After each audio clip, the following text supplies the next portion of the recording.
Il y a des gens de l'agence qui doivent arriver aussi. On va arriver. Bonjour, bienvenue, entrez. Installez-vous. Bienvenue. Salut. Ça va? Bonjour. Bonjour. Salut. Bah oui. Super. Chanté. Bonjour. Salut Omar. Ça va? Ouais.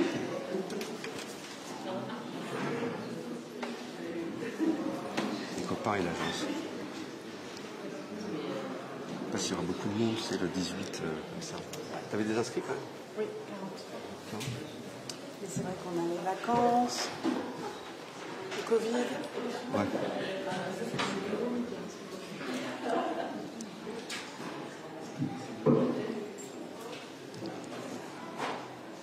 Encore une petite minute et puis on commence.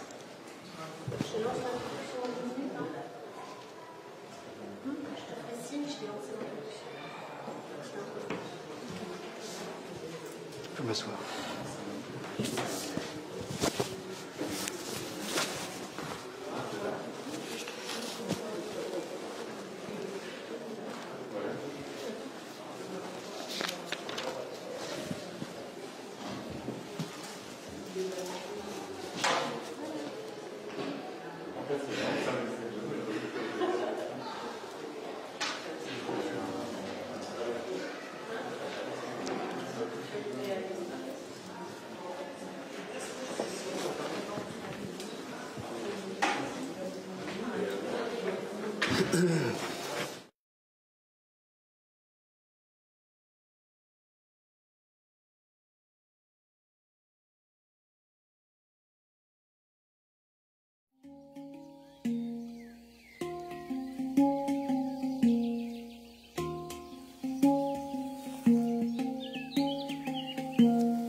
Bonjour, bienvenue aux expériences de paysage au pavillon de l'Arsenal, en live aussi sur le Facebook de la FFP. Donc ce matin, 18 décembre, nous avons comme invité Jean-Christophe Nani, agence TN+. Donc cette agence a été créée en 2002. Tu l'as créée avec Bruno Tanan. Aujourd'hui, tu diriges environ 15 personnes. Et donc 2002-2022, ça va être bientôt vos 20 ans. Donc c'est le début un peu de la fête de votre sacrée expérience. Du coup, c'est une agence qui a réalisé plein de projets très différents. Et ce matin, tu as prévu de nous faire une conférence plus sur une focale, comme tu dis, sur les terres.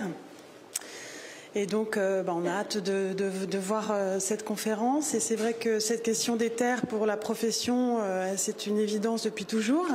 Mais la focale, en ce moment, on la partage aussi avec d'autres, surtout dans le domaine de l'urbanisme, avec des élus, avec des habitants, avec énormément de gens. Et donc ces nouvelles terres, c'est un petit peu aussi cette idée de nouvelles pratiques. Donc c'est un des éléments du projet de paysage sur lequel on commence à être un peu entendu peut-être, et on porte la chose. Voilà, merci beaucoup, bienvenue. Merci à toi. Merci Béatrice, merci à la FFP de nous donner l'occasion comme ça dans ce cycle d'apporter chacun, les paysagistes, là, une manière d'aborder cette pratique. Effectivement, c'est une agence qui existe depuis 20 ans. On l'a créée avec Bruno Tanan, on s'est séparés il y a quelques années maintenant. Je le salue ici parce que les projets qui vont être présentés, ils ont été faits parfois ensemble avec lui. Je veux d'emblée aussi quand même citer et remercier l'ensemble des collaborateurs de l'agence parce que TN+, c'est plus Tanan, Nani et l'ensemble des collaborateurs. Certains sont ici, je les remercie et je salue aussi tous ceux qui sont passés par l'agence et qui ont énormément contribué à la production, à la réflexion et à la production de ces projets. Alors, effectivement, expérience de paysage, c'est un cycle qu'il faut aborder non pas sous l'angle d'une revue de projet, de la promotion des projets de l'agence, mais avec une focale que j'ai choisie autour de l'idée des terres. Alors, l'idée des terres, mais pas uniquement des terres au sens physique, comme tu l'évoques Béatrice, mais aussi sous l'angle de terra incognita, c'est-à-dire de tout un pan de l'urbanisme, de l'aménagement qui s'ouvre aujourd'hui à mon sens, et qui doit nous amener à travailler avec le vivant au sens large, c'est-à-dire l'ensemble de la biocénose, pas uniquement les milieux physiques, mais aussi les espèces animales. Et ça va être, vous allez le voir, sans doute un angle de recherche pour nous que je vais vous présenter, qui sont des expérimentations. Il n'y a rien de parfait là-dedans, mais on essaye d'étudier la manière dont l'aménagement peut inclure la relation à l'animal et dans cette interrelation nécessaire sur la planète. Donc, vous allez voir, on va parler un peu de trois choses. Des terres mouvantes, ça va être un peu une introduction autour d'un sujet qui m'est cher, qui était aussi assez intime, mais qui est sans doute pour moi la meilleure façon d'aborder le sujet de notre rapport à notre environnement. Sur Terra Incognita, donc cette idée d'ouverture dans nos pratiques à disons la question de la crise environnementale qui nous concerne tous et comment nous, paysagistes, qui avons cette prise particulière sur l'aménagement du territoire, on peut se saisir de sujets dont on entend parler tout le temps, et particulièrement en ce moment, qui est celui de l'animal, de l'érosion de la biodiversité, du système d'interrelation entre les êtres vivants qui est mis à mal depuis un siècle, disons. Et puis, au travers de plusieurs expériences, comment on essaie d'inclure ce système d'interdépendance, d'interrelation dans l'aménagement. Et puis le dernier sujet sera sur les terres fertiles, avec une expérience un peu innovante qui se situe à Nanterre, dont je pourrais faire en fait une conférence à part entière, je pense, mais qu'on va évoquer parce que c'est aussi sans doute une manière un peu nouvelle de faire de l'aménagement dans sa mécanique. Et donc on a créé une micro-pépinière qui nous a amené à fertiliser des terres, dans une collaboration d'ailleurs multiple, qui est le propre sans doute des initiatives d'urbanisme transitoire, avec la SGP, donc il y a Julien qui est ici, que je salue aussi, et qui nous a amenés à travailler ensemble. Je voudrais commencer donc par ce premier chapitre. Alors ça touche un peu à l'intime, parce que je vais vous parler, alors ça va être rapide, rassurez-vous, mais je vais vous parler d'une cabane derrière une dune, en fait, qui est un endroit de retraite pour moi, depuis que je suis né. C'est derrière la dune du Pilat, pas très loin de la dune du Pilat, donc, sur un site qui est une cabane de quelques dizaines de mètres carrés, qui est une retraite pour 4 générations, en fait, mes grands-parents, mes parents, moi et mes enfants maintenant, et qui est un endroit assez incroyable parce que je pense que c'est un des endroits en France et sans doute sur la planète qui est le plus mouvant. On est sur un site qui connaît des dynamiques d'hydrosédimentation absolument exceptionnelles. On est ici, le petit point rouge représente cette cabane donc, et on est à la sortie du bassin d'Arcachon, dans les passes sud, sur un endroit qui bouge de manière extrêmement spectaculaire et sous forme de cycle, avec des apports de sable, donc ce sable qui vient de la Gironde, donc qui vient en amont de la Garonne et de la Dordogne, Massif central de la Pyrénées, qui arrive à l'embouchure de la Gironde, qui va descendre le long du Cap Ferret et qui va produire ces paysages absolument saisissants parce qu'on y lit le mouvement, le flux, on lit toutes ces dynamiques qui sont à l'œuvre. La dune du Pilat, que vous voyez à droite de cette image, a été créée en gros en 30 ans. C'est 110 mètres de sable qui sont arrivés en 30 ans. Auparavant, c'était un système beaucoup plus moins haut, disons, beaucoup plus des dunes paraboliques.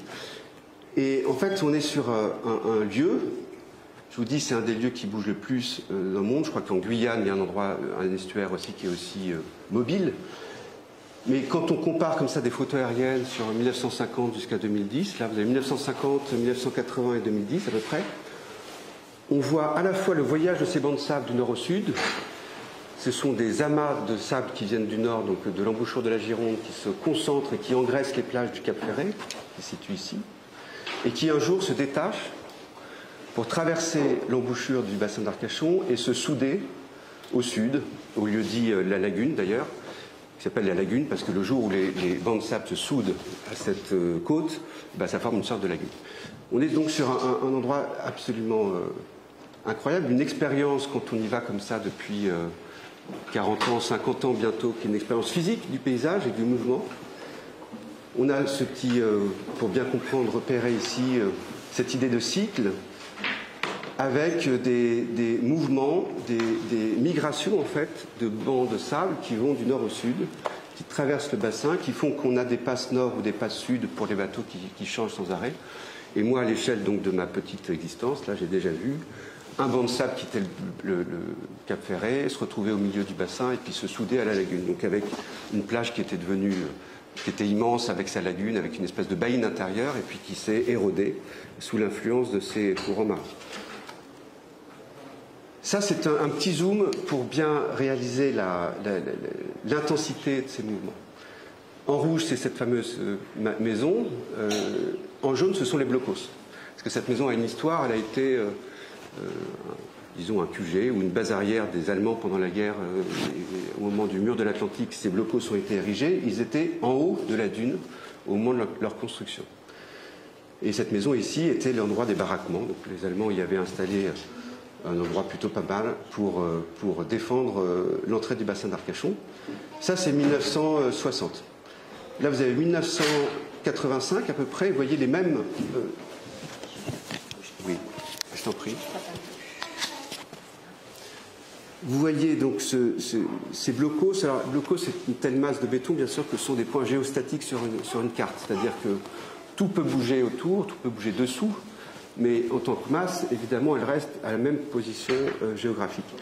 Donc ces coordonnées, leurs coordonnées ne changent pas, mais on voit bien qu'on a perdu là déjà 50 mètres de trait de côte, et donc on a eu cet effet que ces blocos qui étaient en haut de la dune se sont retrouvés d'un seul coup sur la plage. Et vous avez là une photo beaucoup plus récente qui montre ces blocos au milieu des passes. Ils ont plombé comme ça, et ils se retrouvent du coup sous l'eau, parfois à 10 mètres sous la surface de l'eau.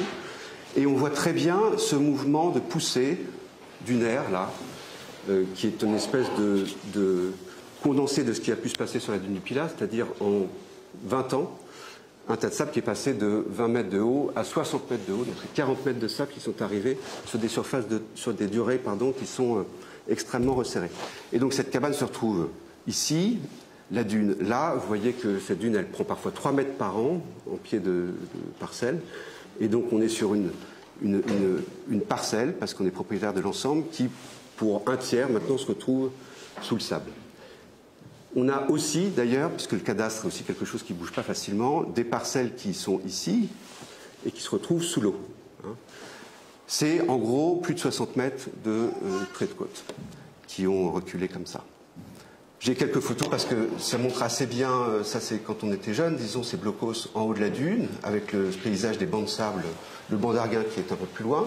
Et aujourd'hui, voilà, plombé, cette masse de sable a opéré une translation de l'ouest vers l'est, et on se retrouve avec ces blocos sous l'eau. Ça, c'était la montée qu'on avait auparavant depuis la cabane jusqu'en haut de la dune. Aujourd'hui, c'est à peu près le même point de vue. Et vous voyez l'énormité et la puissance en fait, de ces éléments qui sont à l'œuvre. Dernier petit comparatif, ça c'était l'arrivée quand j'étais jeune sur cette plage. On prenait la dune, ça montait de 20 mètres rapidement, et puis on était sur un milieu qui était assez stabilisé à l'époque. Et aujourd'hui, vous avez voilà, la dune qui a pris ses 30 mètres par-dessus. Ces pins sylvestres, ces pins maritimes qui ont subi l'érosion et donc qui sont attaqués et qui reculent comme ça, avec en même temps, dans chaque petite dépression, une reconquête qui s'opère avec un certain nombre de ligneux, des arbustes, et puis ces mêmes pins maritimes qui trouvent une manière d'exister.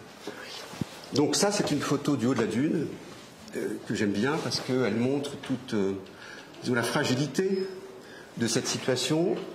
Je vous parlais d'une expérience physique du paysage. Quand on gravit cette dune 2 fois par jour depuis 40 ans, comme ça, qu'on la gravit, c'est une expérience de la physique, parce qu'on monte de 2 mètres et puis on descend d'1 mètre en même temps, c'est un effort, disons. Et on voit ce tas de sable qui avance, et disons qu'on sent peu de choses, pour faire ça, et on prend conscience de la vulnérabilité de notre espèce. Ça fait écho évidemment à la question du risque, à la question de la vulnérabilité au risque. Il y a tous les sujets ici de la dune qui avance, mais sur le bassin d'Arcachon du recul du trait de côte. Il se trouve que là-bas, en même temps qu'on recule, il y a des endroits où on avance. Le Cap Ferret est une langue de sable qui gagne par cycle comme ça sur la mer. Donc il y a une espèce d'équilibre qui se joue. qui est cyclique du reste, puisque ces avancées et ces reculs se font au rythme de 80 ans à peu près. Ça nous amène un peu, enfin c'était une introduction, si vous voulez, pour vous amener au sujet principal sans doute de mon intervention, qui est le rapport au vivant. Ça c'est pas nouveau, et beaucoup de paysagistes en parlent, mais sous l'angle, disons, du rapport aux autres espèces animales, c'est-à-dire les espèces animales non humaines.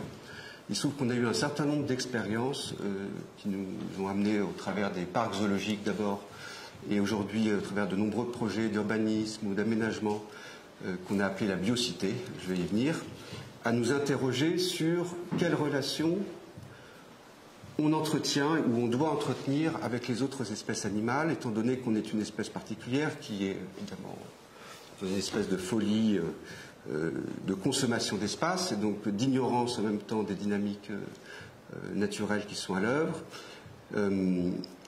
Et alors même que c'est un sujet d'actualité, enfin tout le monde parle de l'animal, il y a le film de Cyril Dion qui sort, l'animal qui parle de ça. Vous avez un cycle à Pompidou qui commence avec Vinciane Després qui évoque cette question de la relation au vivant. On apprend énormément de choses et on ignore encore tout autant de choses sur quel est le statut, quel est le statut de ces espèces, comment on doit les considérer et quel système d'interrelation on peut essayer de préserver, alors même qu'on détruit et qu'on érode énormément de pans de notre planète. Donc, Terra Incognita, c'est un peu l'idée de nouveaux horizons, de continuer à découvrir, mais c'est apprendre au sens imagé, dans l'idée que, aujourd'hui, quand on prend conscience tous de cette érosion de la biodiversité, de cet anthropocène qui ne cesse de grappiller comme ça sur les territoires naturels et agricoles, eh bien, on est amené, nous paysagistes particulièrement, à se poser la question de comment agir dans le sens d'une meilleure prise en compte du vivant. En gros, voilà, il y a deux petites images comme ça d'introduction à ce thème. D'abord, c'est Scala Naturae, c'est-à-dire, en gros, la vision un peu antique, mais qui perdure d'une certaine façon. C'est l'image de gauche, et cette manière de représenter très hiérarchique, comme ça. Là, vous avez en haut le paradis et puis en bas l'enfer.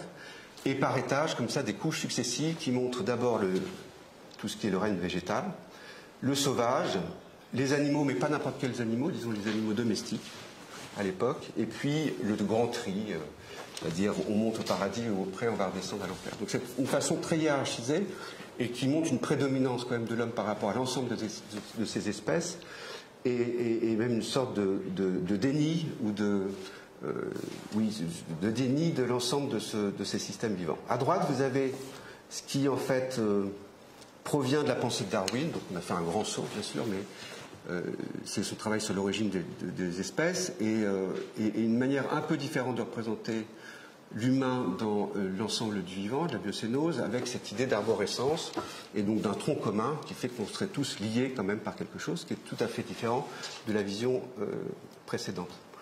Et puis aujourd'hui, la manière dont on représente, alors ça c'est un arbre phylogénétique, ça s'appelle comme ça, c'est-à-dire la manière dont on représente l'homme au milieu du vivant, c'est plutôt quelque chose comme ça, c'est-à-dire une petite case, vous voyez en haut à gauche, là, enfin tout à fait en haut de cette boussole, quoi. L'arbre phylogénétique, il représente les grandes formes du vivant, en l'occurrence les trois couleurs, là vous avez les bactéries, les archées et puis les eucaryotes. Les eucaryotes, c'est la toute petite partie rose, là en fait. Et dedans, vous avez les animaux, vous avez les champignons, et puis vous avez l'homo sapiens, quoi. Et donc c'est frappant de voir comment, dans la représentation en fait de l'homme par rapport au reste du vivant, on est dans une évolution et dans une prise de conscience, alors qui est là pris par l'angle des scientifiques, mais dans une prise de conscience qu'on fait partie d'un tout, d'une part, mais qu'on est une toute petite partie de ce tout, et qui en même temps a une action absolument colossale sur l'ensemble du vivant, comme on le sait. Et donc on a commencé, nous, à nous intéresser à cette relation dans le projet, en fait, à la question du vivant. Alors, le vivant, le sol, bien sûr, les terres qui concentrent en fait l'essentiel du vivant, c'est-à-dire l'essentiel des bactéries, la plus grande colonie du vivant. Mais quel type de relation diplomatique on doit pouvoir entretenir en fait avec les animaux ces animaux qu'on n'entend pas, qui ne s'expriment pas, qui n'ont pas les mêmes moyens que nous de s'exprimer. Donc, comment on peut travailler de manière politique avec eux, quel langage diplomatique on peut opérer pour les inclure dans le projet, pour faire en sorte, évidemment, qu'on ait une pression qui soit moins importante sur les dynamiques naturelles et les dynamiques du sauvage, mais en trouvant dans tous les projets une manière d'inclure des dynamiques de vivant, des espèces animales qui peuvent être mutualistes, qui peuvent être anthropophiles et donc qui supportent, disons, la cohabitation. Dans cette idée de cohabitation, il y a l'idée de cohabitant, donc de partage, de nécessaire interdépendance, d'interrelation, et c'est ce qu'on cherche à développer, avec en plus l'idée qui est une sorte d'injonction qu'on a tous quand on travaille sur les projets urbains ou les projets en général d'aménagement d'espaces publics ou de territoire, qui est de la relation et de l'imbrication ville-nature, de trouver des formes qui soient non plus en opposition entre la ville et la nature, mais plutôt dans des formes disons, d'enrichissement mutuel. Et c'est cette image de droite qu'on utilise assez souvent dans nos projets qui évoque cette idée-là d'une superposition ou d'imbrication des dynamiques naturelles et des dynamiques humaines.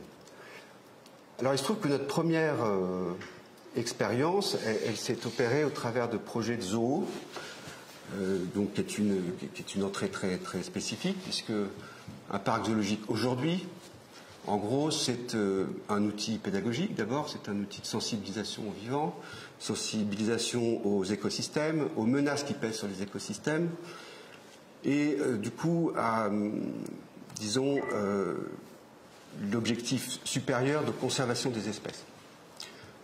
Quand on s'intéresse au bien-être animal, un zoo, c'est toujours discutable. On préférait des grandes réserves où les animaux sont en liberté, etc. Mais si on admet cette dimension pédagogique et cette dimension nécessaire en fait à la conservation des espèces, on se dit qu'il y a un vrai sujet quand même digne d'intérêt. On a eu plusieurs expériences. À l'image, vous avez à gauche projet qui c'est 3 projets gagnés, mais aucun ne s'est fait. Hein, c'est comme ça. On est un peu maudit sur la question des parcs zoologiques dans les concours. C'est Zoo de Vincennes d'abord en 2005, Saint-Pétersbourg 2008 et Helsinki en 2009 ou en 2010, donc 3 projets à peu près de la même époque. C'est intéressant parce que d'abord un zoo, c'est quelque part l'archétype du jardin, dans le sens où on est dans une représentation d'une partie de la planète. C'est-à-dire qu'un zoo, aujourd'hui, on va chercher des milieux, on va chercher des climats aussi, et on les rassemble sur un lieu qui a une dimension hyper locale, c'est-à-dire qu'on est effectivement à Helsinki, à Saint-Pétersbourg, à Paris, donc on est sur un point de la planète, et on est dans un objectif d'inviter des milieux, ou de convoquer, disons, des parties du globe, comme ça, dans une espèce de tentative d'immersion pour les publics dans des biotopes, ou dans des illusions de biotopes, plus exactement, qui évoquent certaines parties du globe. Alors, ici, c'est Montpellier. On avait fait un travail sur les zoos. C'était un zoo méditerranéen, donc sur tous les climats méditerranéens du monde, donc qui sont autour de la mer Méditerranée, mais qu'on trouve aussi en Amérique du Sud, en Californie au nord, en Australie. Et donc, il y a cette idée d'évoquer ces paysages autour d'une même entrée qui est celui des climats méditerranéens. Et donc, un zoo, c'est ça, c'est-à-dire, c'est une image de synthèse ici, mais l'idée de proposer un parcours plutôt immersif dans des univers qui sont des univers qui évoquent des milieux lointains. C'est pour ça que je dis que c'est l'archétype du jardin, parce que c'est une expérience de représentativité du monde, comme ça. Dans un zoo moderne, il y a en plus une espèce d'inversion du regard qui s'opère. Quand on est concepteur de zoo, on est invité, on est obligé même de se mettre à la place quelque part des espèces qui sont représentées, en prenant en compte évidemment leurs besoins en termes de température, en termes d'hygrométrie, enfin disons de leur environnement habituel, mais aussi de leurs habitudes, de leur manière d'habiter leur territoire. Et donc, quand on construit un enclos, quand on conçoit un enclos dans un parc zoologique, avec des vétérinaires, on travaille généralement, qui sont des zoologues, une espèce tout à fait particulière. On travaille avec eux sur leurs besoins. Quels sont leurs besoins d'activité physique, quels sont leurs besoins physiques et physiologiques. Évidemment, ce sont des animaux qui n'ont jamais vécu en liberté, c'est quand même la spécificité, donc on est quand même dans une espèce de travail tout à fait intellectuel et théorique. Mais ce qui nous a semblé intéressant dans cette première approche, c'est quand même, d'une part, de se dire qu'il y a l'ensemble de l'épaisseur de la canopée là, que représente à gauche qui est habitée. Et dans cette inversion du regard, on va faire en sorte que l'homme soit invité quelque part dans ces milieux et retrouve une place un petit peu, non pas dominante, mais plutôt d'immersion. Il faut accepter qu'on ne voit pas les animaux dans un zoo. Il faut accepter qu'ils soient soustraits au regard, qu'ils aient leur intimité. Et donc c'était pour nous sans doute une première approche qui nous a vraiment aidé à décaler notre regard par rapport au vivant. Il y a tout un travail sur les limites, par exemple, qui est un travail qui a été assez fondateur, parce qu'une limite dans un zoo, c'est en gros quelque chose qui doit exister, qui est une réalité physique, évidemment, parce qu'il y a une question de sécurité d'abord, et puis de maintien de ces espèces dans les enclos. Mais elles doivent disparaître, elles doivent laisser filer le regard, il faut des endroits où on puisse voir, d'autres où on ne voit pas. Et donc, tout ce jeu et cet éventail ou cet échantillonnage des limites est quelque chose qui vient des zoos, mais qui nous a permis d'être décliné, que l'on a décliné dans beaucoup de projets, énormément de projets derrière, dans les projets urbains, dans les projets d'espace public aussi, toujours dans cette idée de voir sans être vu, gommer la limite, laisser le regard filer, etc. Bien. Donc, les zoos, ça nous a amené, je vous dis, ça a été extrêmement fondateur en fait pour nous, ça nous a amené à travailler ensuite dans les projets urbains en tant que paysagiste en chef de ZAC, en tant que paysagiste tout court, c'est-à-dire en charge de l'espace public sur des projets divers et variés, à travailler avec des vétérinaires. Ça doit en faire du bruit.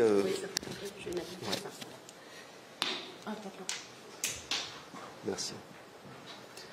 À travailler avec des écologues surtout, en binôme. Donc, quasiment tous nos projets on les fait en binôme avec des écologues.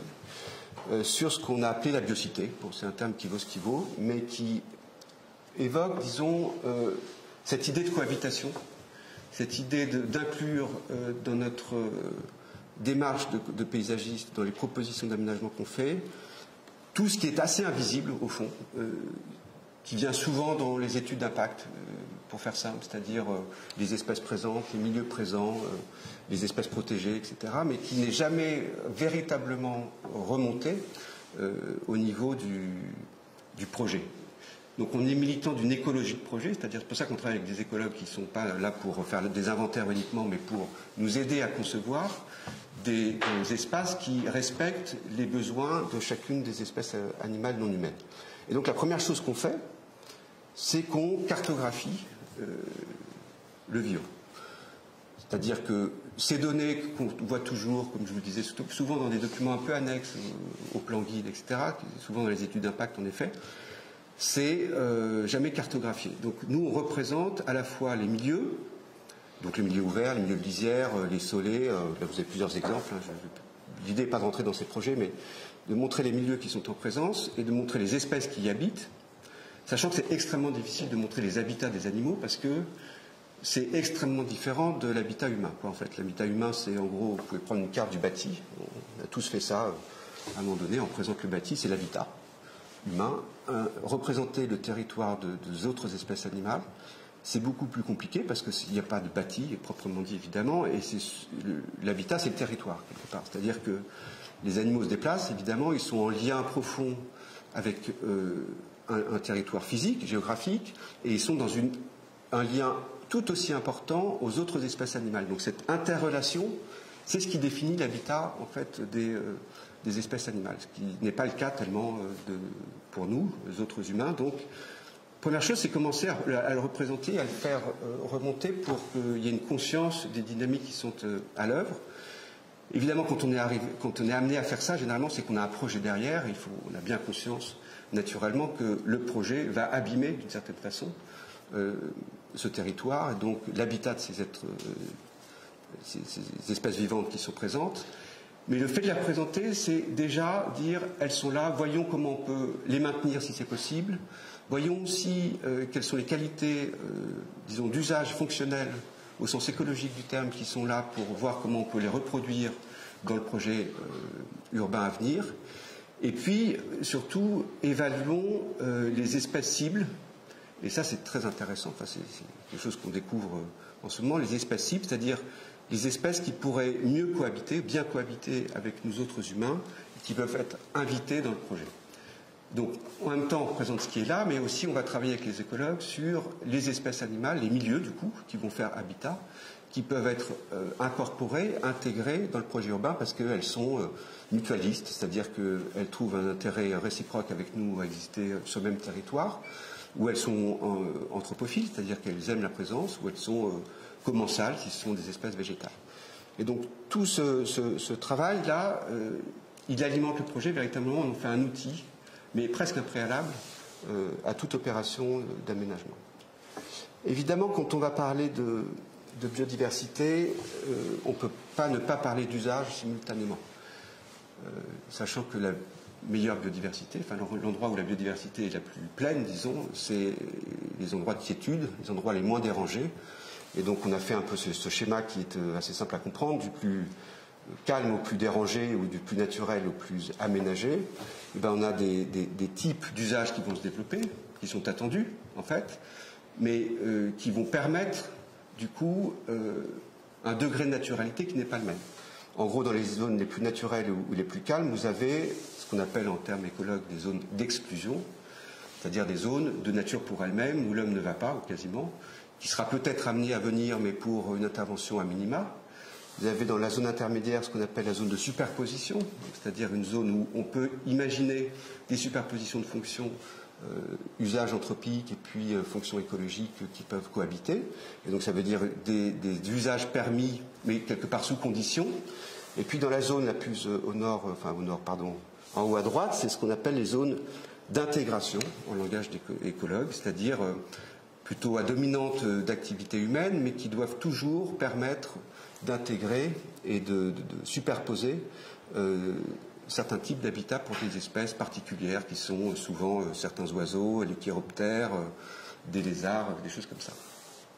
Et donc on est toujours dans une approche croisée, parce que sinon on n'est pas très sérieux, quoi, je veux dire, où on est très dans la protection de la nature et c'est sans doute aussi une part de notre discours, mais si on veut parler d'aménagement urbain, eh bien, il faut accepter cette négociation. En fait, c'est une négociation permanente à avoir. Donc ce schéma, il est assez important.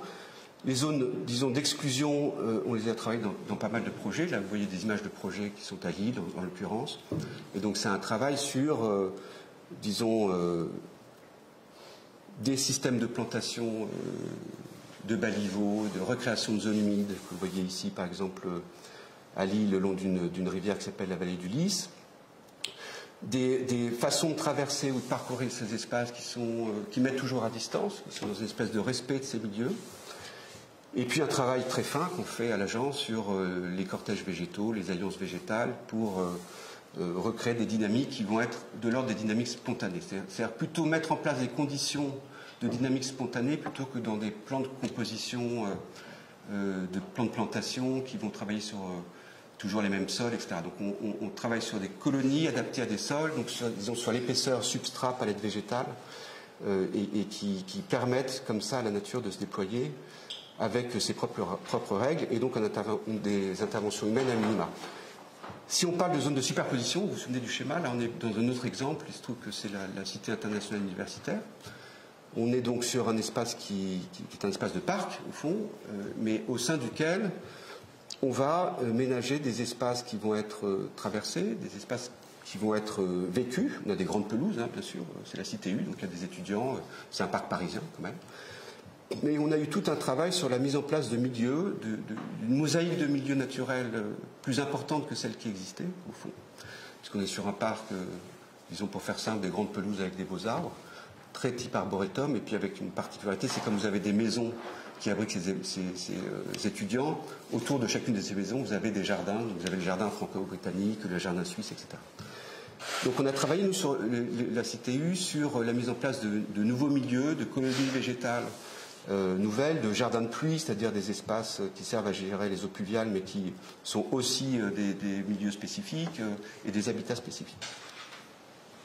Et puis, pour évoquer donc la troisième type de zone, comprenez l'entrée à la démarche à 3 entrées, on est là sur les zones d'intégration, donc cœur d'îlot typiquement. Mais vous allez voir, on y viendra tout à l'heure aussi, c'est la question de l'habitat, donc du bâtiment, comment cet habitat ou l'architecture peut devenir un substrat et peut accueillir d'une certaine façon certaines espèces. Et donc ça, c'est toujours la même idée, c'est-à-dire qu'on a des milieux qui essaient d'être robustes, d'une certaine façon un peu autonomes, mais qui servent aussi à gérer les eaux pluviales, bien sûr, et qui intègrent le vivant, l'habitat au sol, mais aussi dans les étages. Alors, je vais vous présenter, pour essayer de rendre ça un peu plus concret, un projet sur lequel on a développé cette approche de biocité de manière un peu plus approfondie. On a eu la chance d'être choisi pour travailler sur un projet à Orly, qui s'appelle le secteur des Vœux, tout contre la Seine. Donc c'était la façade fluviale d'Orly. Orly qu'on connaît, on n'imagine pas, mais il y a une façade fluviale, effectivement, qui est coincée en fait entre une usine de traitement des eaux qui appartient à la ville de Paris. C'est cette usine, plus la DARS d'ailleurs, qui fonctionne avec. Dans cette DARS, vous avez à peu près 3 jours de réserve d'eau potable pour Paris. Donc c'est un endroit extrêmement stratégique, qui est mis en défense. Il ne faut surtout pas trop s'y approcher, il ne faudrait pas y jeter du poison, etc. Donc c'est un endroit stratégique pour à l'échelle de la ville de Paris, qui appartient d'ailleurs à la ville de Paris. Vous avez les pistes là-haut, et vous avez Orly, et vous avez ici tout un secteur qui s'appelle le secteur des Vœux, qui débouche donc sur la Seine, et qui, voilà, on va le voir sur cette carte, ça se situe à peu près là, et qui est soumis à de nombreuses contraintes, parce que non seulement vous avez des périmètres de protection vis-à-vis de cette usine de traitement des eaux de Paris, qui implique donc des vraies coupures physiques, des murs qui font 2 mètres de haut, etc. En plus, vous avez des franchissements de voies ferrées de part et d'autre, et puis en plus, vous êtes bien sûr sur un terrain inondable, et donc vous êtes sur une espèce d'espace qui s'est, à cause de ces contraintes, développé de manière assez spectaculaire encore. Là, sur 80 ans, vous avez la comparaison des photos aériennes. Et comme il a été laissé très tranquille cet endroit, la végétation et la nature s'y est développée. C'est développé de manière très, très spontanée, disons. Vous avez la construction de ces DARS. En 1970, on est d'abord sur des sablières d'ailleurs, puis après c'est la DARS et l'usine qui arrive. Et aujourd'hui, vous avez ce vélum, cette couverture arborée qui s'est opérée et qui fait qu'on est sur un endroit, alors isolé de tout, mais qui d'un seul coup, avec l'effort nécessaire en logement de la métropole, apparaît sur les cartes comme un endroit pouvant être construit et pouvant accueillir du logement. Nous, on a remporté ce concours sur le thème, avant de dire il faut y faire 50 000 m² de SDP ou 5 000 logements, il faut étudier la capacité de ce site à accueillir des logements, donc une activité, une présence humaine, en fonction de ce qu'il est capable d'accueillir. Et donc, en regardant quels équilibres on peut mettre en place pour ne pas gommer, ne pas effacer tout ce qui se joue sur ce site et qui est évidemment extrêmement intéressant en termes d'habitat, de zones refuge pour un certain nombre d'espèces, notamment les oiseaux. Il y a des héronnières, il y a des oiseaux qui viennent nicher, il y a des espèces migratrices qui passent. Et donc, alors même qu'on a eu cette évolution là qui est représentée avec très vite sur ces petits schémas qui a opéré une espèce de couverture de plus en plus importante d'une forêt qui est une sorte de soleil, en fait. On arrive en fait aujourd'hui à une soleil qui est à peu près, qui occupe l'ensemble du site, et donc quelque part un climax qu'on a dépassé en termes de biodiversité, parce que comme le milieu s'est fermé, eh bien, on a tout un tas de fonctions qui ont disparu. Et donc, plus le milieu se ferme, et moins il est intéressant parce que vous avez perdu les lisières, vous avez perdu les gravières, vous avez perdu les endroits où les oiseaux ont niché. Alors même qu'il est arrivé à cet endroit-là, on a quand même l'ensemble de ces milieux qui sont présents et qu'on a cartographiés. C'est une image que vous avez vue tout à l'heure. Donc, il y a des chiroptères, il y a des bouvreuils, il y a des martins pêcheurs, il y a tout un ensemble d'espèces vivantes qui sont là. Et aujourd'hui, ça ressemble à ça. Ce qu'on propose de faire d'emblée, c'est enrichir cet espace en termes de milieu. Et donc, c'est déjà de lancer une espèce de plan de gestion sur l'ouverture dans cette masse arborée de clairières, un travail sur retrouver des zones humides, un travail sur le rapport à la Seine, évidemment, comment on peut créer du rivage, en fait, là-dessus. Et donc, sur la création de milieux nouveaux par un système de gestion ad hoc, qui va permettre de restaurer, de rétablir tout un tas de fonctionnalités écologiques extrêmement importantes, de l'ordre de la lisière, des prairies mésophiles, des zones humides et de boisements qui soient un peu plus diversifiés. Là, vous reconnaissez, c'est une interprétation du schéma tout à l'heure, c'est-à-dire intégration, exclusion, superposition. On a travaillé avec un code couleur, en fait, qui montre du plus foncé au plus clair l'importance ou la prédominance des systèmes naturels, et donc du degré de naturalité, c'est ça qu'il faut représenter. Et on a essayé du coup de définir sur le plan ce qui serait de l'ordre de la zone d'exclusion, qui sert en même temps de mise à défend et de zone tampon avec l'usine de traitement des eaux. La zone de superposition, c'est-à-dire la zone où on va pouvoir admettre une activité, une présence humaine, mais sous conditions. Et sans doute la zone d'intégration qui est au contact, donc est ici, au contact de la ville existante, et donc dans une forme de ville qui doit être conçue pour intégrer des fonctions écologiques et des habitats.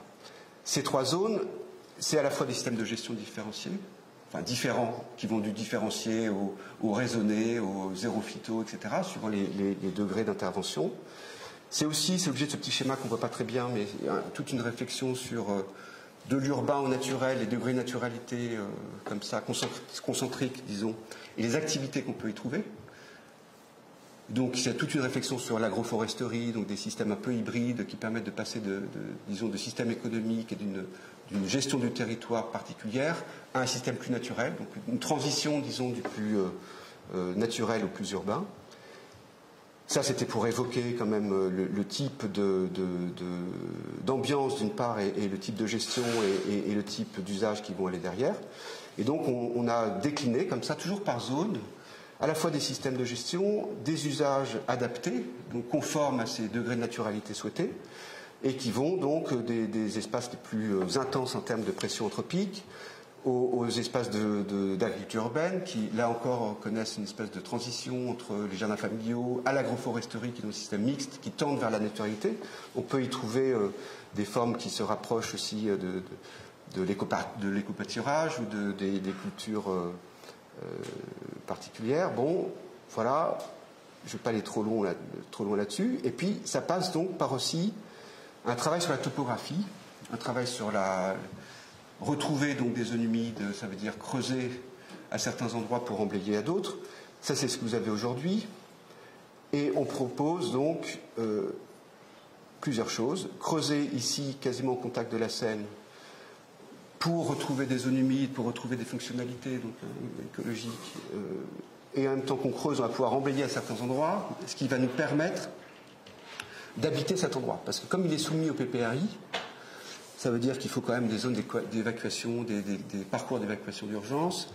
Il faut qu'on puisse y habiter d'une certaine manière, mais en sécurité, en toute sécurité des biens et des personnes. Donc il a fallu, en même temps qu'on creusait, se surélever un petit peu pour trouver des zones qui soient des zones hors d'eau. Et donc ce travail qui est l'existant, vous avez les zones disons, les plus profondes en période de crue.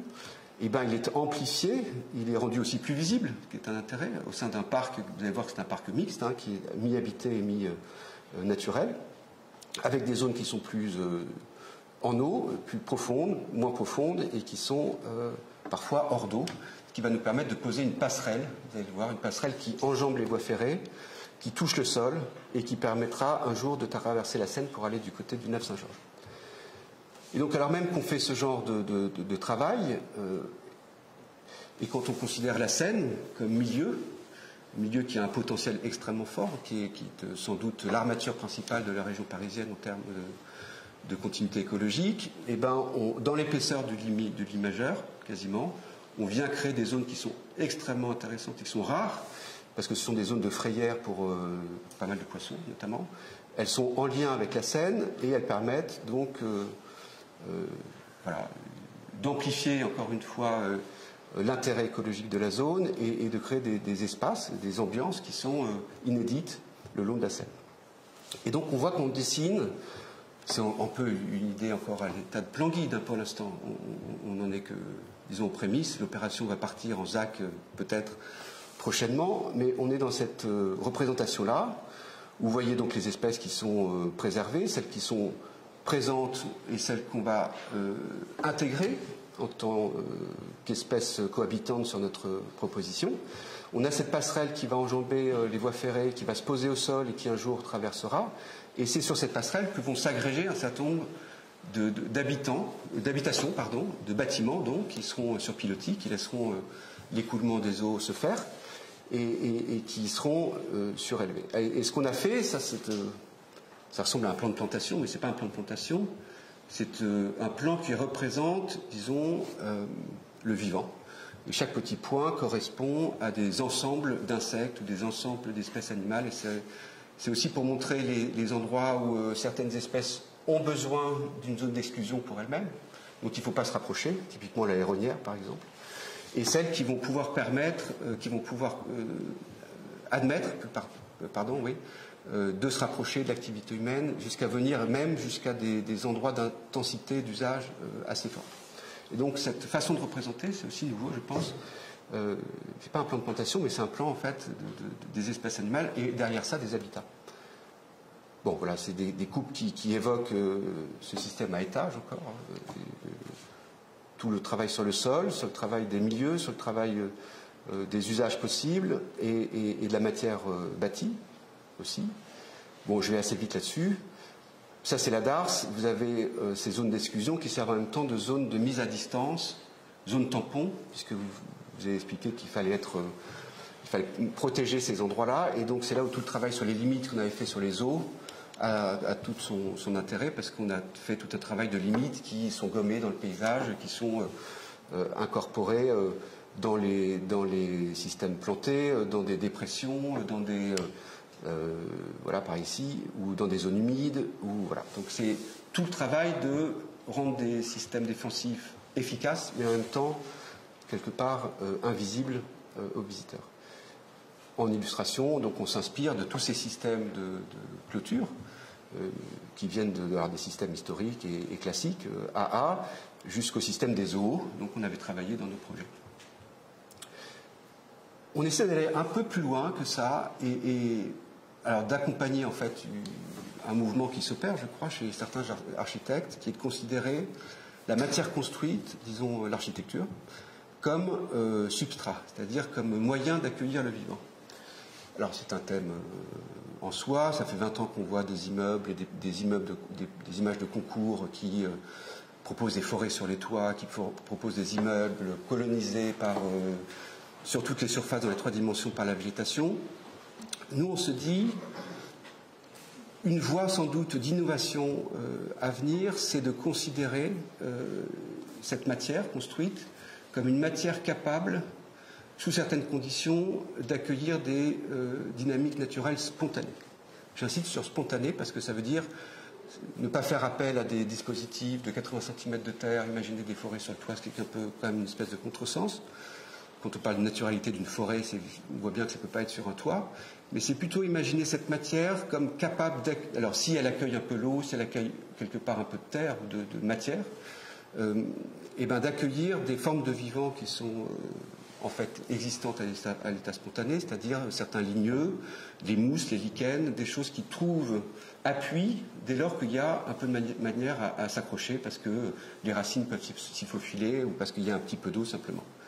Et donc, on essaie de travailler avec des architectes, et c'est au stade des préconisations en tant que paysagiste, quand on est paysagiste en chef, sur des bâtiments qui puissent accueillir le vivant, être vraiment accueillant, au sens premier du terme, en s'inspirant de tout ce qu'on trouve de la nature. Et donc, si on considère un bâtiment comme, j'allais dire, un rocher ou une falaise ou dans la nature, et ben, selon son orientation au nord, au sud, à l'est, à l'ouest, l'exposition au vent, etc., sa capacité à retenir l'eau, et ben on voit qu'il y a tout un tas d'espèces qui peuvent venir s'y accrocher, et que quand il y a ces espèces qui arrivent, ben vous avez évidemment des espèces animales non humaines qui peuvent y trouver refuge, les lézards, pas mal d'oiseaux, etc. Donc, alors c'est évidemment tout un pan de recherche, parce que quand on dit ça, ça veut dire que il y a quand même une fonction de bâtiment qu'il faut conserver, c'est la première chose. Donc le bâtiment, il doit être étanche à l'air, à l'eau, etc. Ça pose des problèmes techniques.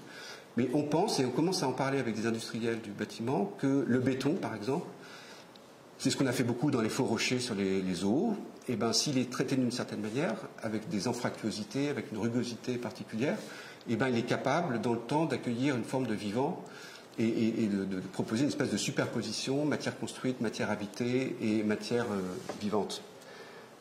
Et donc on travaille sur des bâtiments qui doivent pouvoir capter l'eau, capter cette végétation spontanée et en même temps proposer des usages qui respectent ces degrés de naturalité. Toujours les 3 entrées, exclusion, superposition et intégration. Alors ça c'était des images des vœux du projet qui essaient d'évoquer comme ça cette manière d'habiter, cette manière d'inclure le vivant, de se mettre à distance aussi, dans un projet qui, on espère, verra le jour dans les 5 ans qui viennent. Et je voulais donc...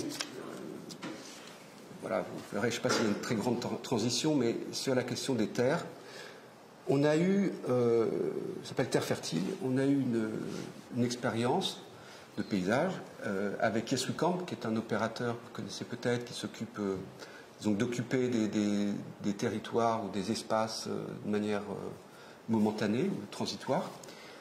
Ils sont connus pour les grands voisins, Foresta, etc., à Marseille, à Paris. On a travaillé avec eux sur Nanterre, sur un site qui s'appelle Les Groux, sur une opération qui s'appelle Vive les Groux, en fait, pour lequel on a créé une association d'ailleurs qui s'appelle Nouvelle Terre. C'est aussi le prétexte du nom de cette intervention, et qui a consisté à venir occuper un terrain qui fait à peu près 1 hectare au Groux, qui est alors les Groux, c'est ça.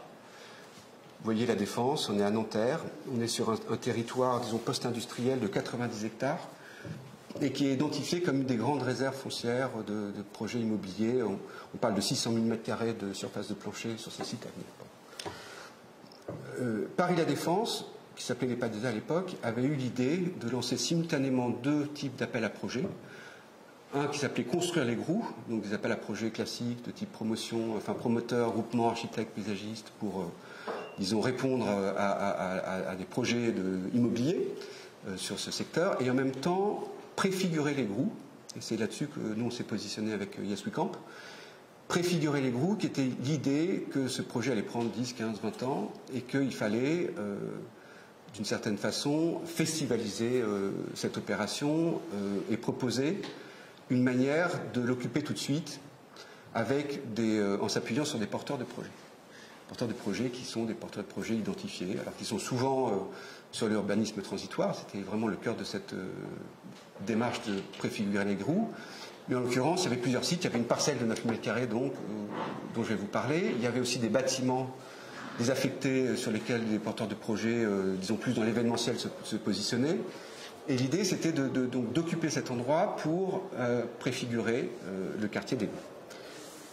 Nous, on a fait une proposition qui était évidemment, comme souvent, quand on répond en tant que paysagiste, un peu décalée. On s'est dit, la préfiguration d'un tel quartier ne peut pas se faire sur une parcelle de 9 000 m², aussi sympathique soit-elle, aussi animée soit-elle, mais ça doit être l'occasion d'engager des opérations d'urbanisme tactique, disons, sur l'ensemble du quartier. Et plutôt que de demander à chaque, parce que c'était le cas, plutôt que de demander à chaque promoteur de venir avec des solutions de préfiguration propres, avec des choses qui pouvaient devenir anecdotiques, on se disait, alors on était avec Yes We Camp, mais on était avec aussi mon ami Jérôme Villemarc, il ne faut pas que j'oublie de citer, urbaniste dans ce groupement, on était aussi avec des spécialistes de la culture, ABCD Culture.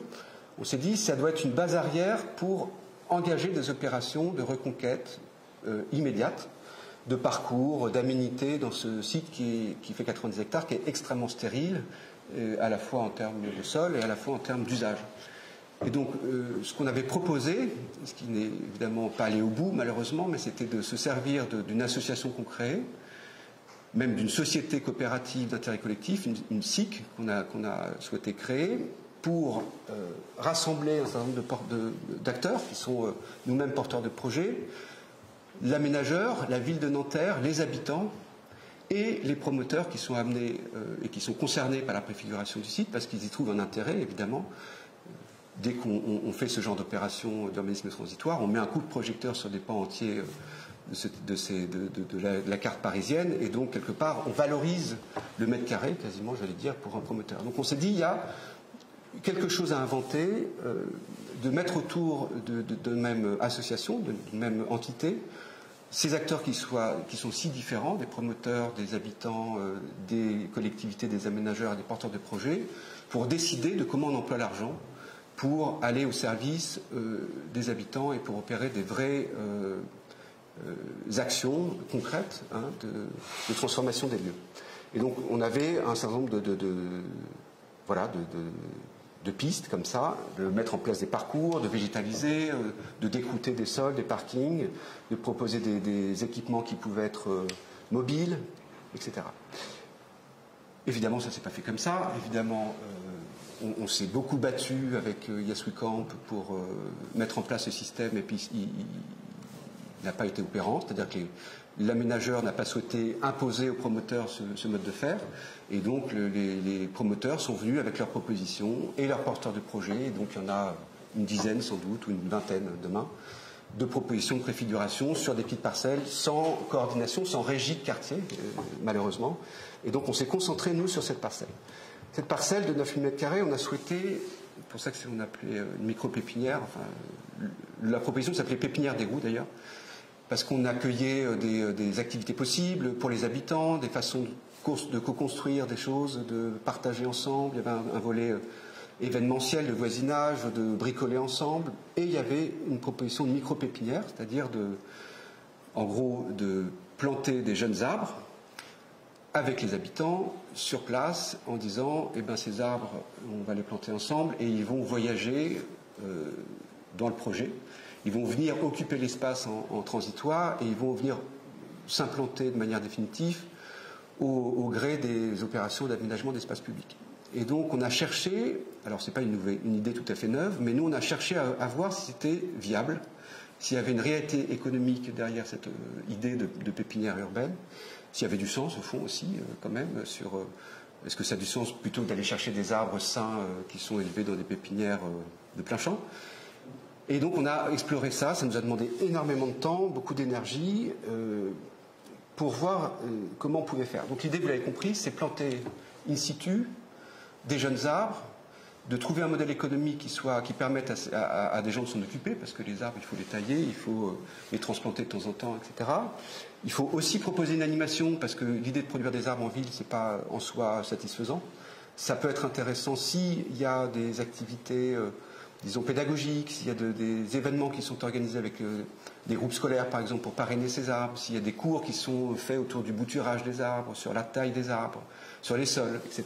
Donc, on a proposé, en fait, à l'aménageur de mettre au point un type de contrat qui se rapproche d'un contrat de culture, mais qui n'est pas que un contrat de culture, parce que c'est un contrat qui permet de fournir des biens, des arbres, donc, et des services qui sont de l'animation autour du vivant, des cours, du parrainage d'arbres, etc.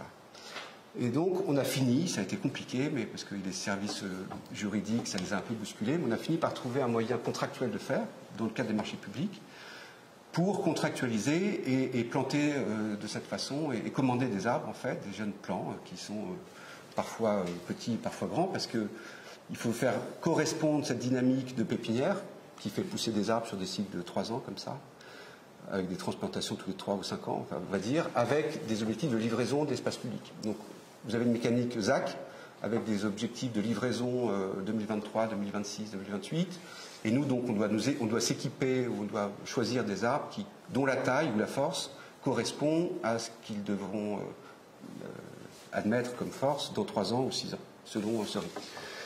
Donc c'est toute une gymnastique qu'on a faite. Ça, c'est quand on a découvert les lieux. On est arrivé sur ce site. Bon, c'est un site absolument magique parce qu'il est vu derrière la Défense. C'était aussi évidemment plus ou moins une décharge sauvage, mais une situation unie comme ça de vis-à-vis avec l'ultra-urbain, disons, ou l'hyperactivité de la Défense. Et un endroit qui, encore une fois, un peu comme pour les vœux, a été laissé tranquille pendant quelques temps, et donc sur lesquels s'est développée toute une végétation pionnière. Il y a une reconquête végétale assez intense, quoi, donc toute une masse dans laquelle il a fallu tailler, mais qui était présente.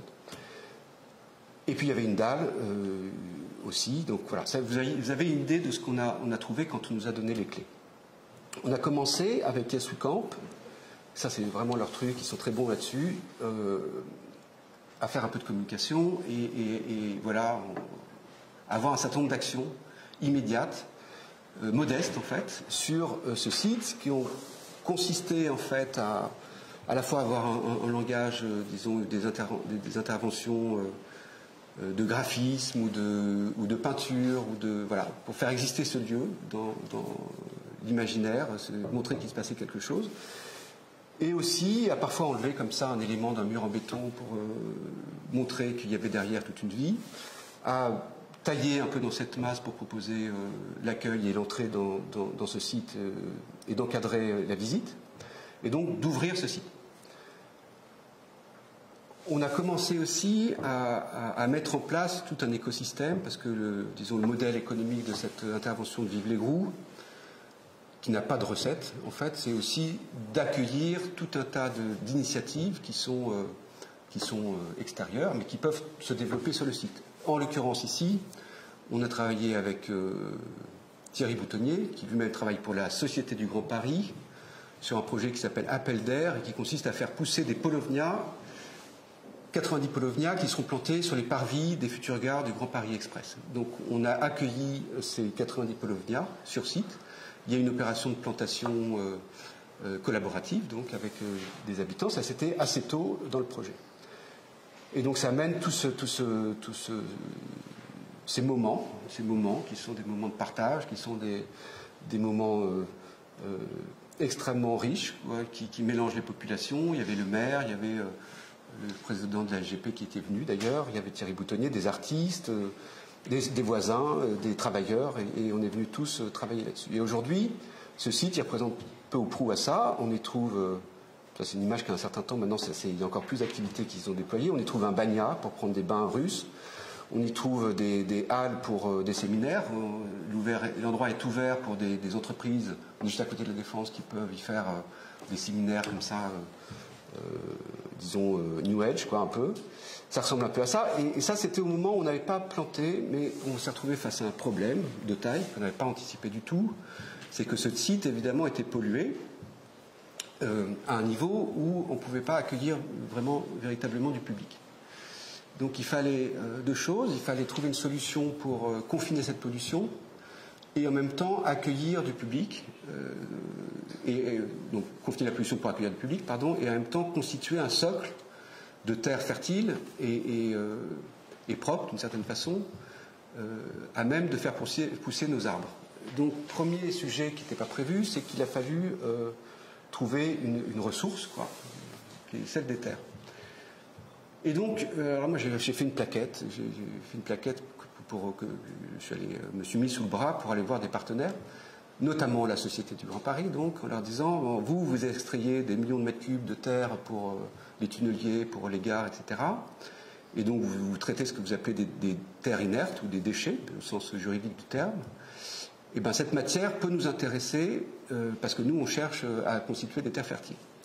On cherche une surface de confinement de la pollution et aussi un socle fertile. Donc, essayons de voir si cette matière dont vous ne savez pas trop quoi faire, que vous cherchez à valoriser, mais qui vous coûte de l'argent en même temps parce qu'il faut l'évacuer en décharge, ben, si nous on l'a récupérée gratuitement, et ben, ça nous aiderait beaucoup. Et on a fait ce travail d'une petite plaquette qui expliquait que ça pouvait être un moment de rencontre, d'intérêt convergent. C'est-à-dire, vous pouvez valoriser cette idée de faire venir des terres à un endroit, de créer une sorte de conservatoire des terres du Grand Paris, puisque ces terres elles sont extraites de l'ensemble du bassin parisien, de tous ces pays du bassin parisien, tous ces terroirs du bassin parisien, et donc il y aurait peut-être une idée de conservatoire de ces terres, un peu comme on fait un conservatoire botanique. On aurait pu imaginer de parler de ces terres, de parler de cette géographie aussi, de la géologie du bassin parisien.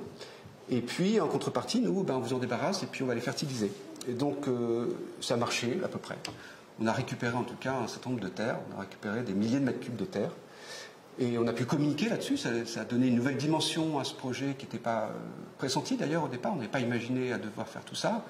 Mais on a compris qu'il y avait, disons, un nouveau domaine qui était de l'ordre de la recherche scientifique quasiment à faire sur la fertilisation des terres, qui est un des grands sujets du moment, sur lesquels s'est penchée d'ailleurs la Société du Grand Paris, un certain nombre de sociétés type Valorise, sur les technosols et comment on fait de terres inertes des terres fertiles.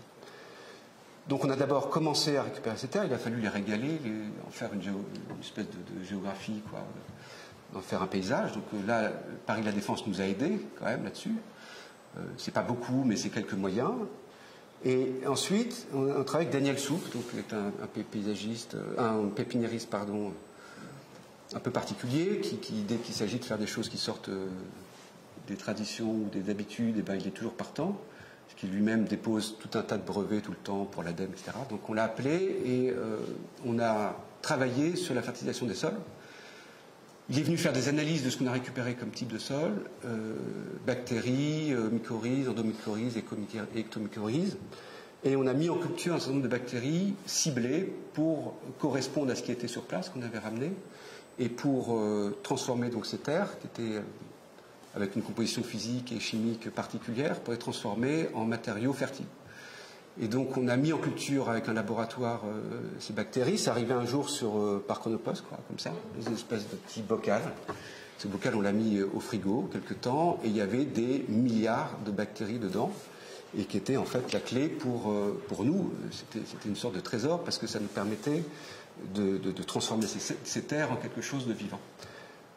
On a fait donc deux choses. On a amené du carbone, on a récupéré du broyat par les entreprises locales d'entretien d'espaces verts, donc du broyat qu'on a mis en surface sur 20 ou 30 cm, et puis on a pulvérisé, là c'est ce que vous voyez sur l'image, c'est ce produit, cette mixture, cette potion magique si vous voulez, et puis ensuite on a mélangé tout ça au motoculteur pour faire travailler pendant quelques mois. On a fait un engrais vert aussi, et puis on a pu ensuite planter. Ça, c'est un peu un tableau que j'ai voulu mettre parce que c'est pour vous expliquer toute la mécanique quand même qui est derrière. Quand on fait une pépinière, c'est tout un métier, quoi. Donc il faut.